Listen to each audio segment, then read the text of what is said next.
不能哭，不能哭。在这一年当中，听到太多离开我的朋友们，你们在中南部，你们在南部，我希望这次我好好的抱着你们说，我很爱你们，也谢谢你们爱我30年。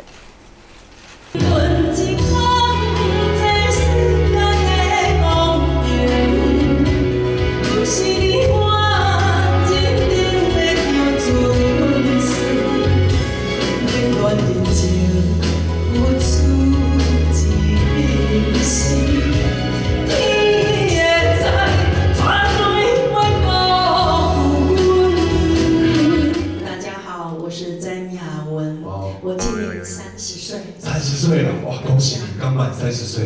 30年了。是。这30年来，我是个很乖的女孩。是。我呢，接受；我呢，拜婚；我呢，行善。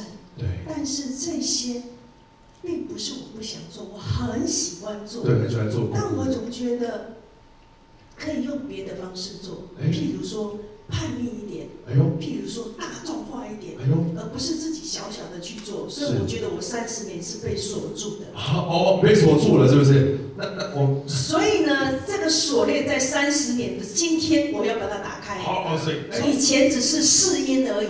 试音，就沙沙米只是试音试唱而已。对，现在要开麦了。女王要猛虎出闸了，是不是？来，1、2、3，啊！哎呦，哎，不一样，气势不同。谢谢。啊，不走公路。我终于自由了。终于自由了。从高雄唱回台北，对不对？为什么会选在高雄先出发这样？其实高雄有很多我的，不能哭，不能哭。高雄有很多我很亲爱的个案朋友，那我每次的演唱会一定会招待这些弱势的朋友们。我们的1张票对他来讲是一辈子的积蓄。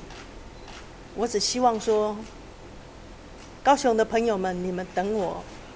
我今年的为高雄，我是希望让，因为我帮助过的阿公阿嬷，在高雄地区的已经让我失去太多个了，他们都上天堂了。一个一个上天堂的时候，我觉得我时间太短了，我来不及。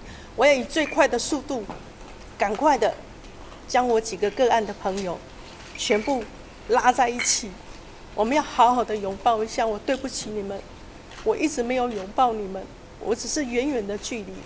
以前我也曾经高雄开唱过，但是我没有今天这样的心情，是因为我在这1年当中听到太多离开我的朋友们，你们在中南部，你们在南部，我希望这次我好好的抱着你们说，我很爱你们，也谢谢你们爱我30年。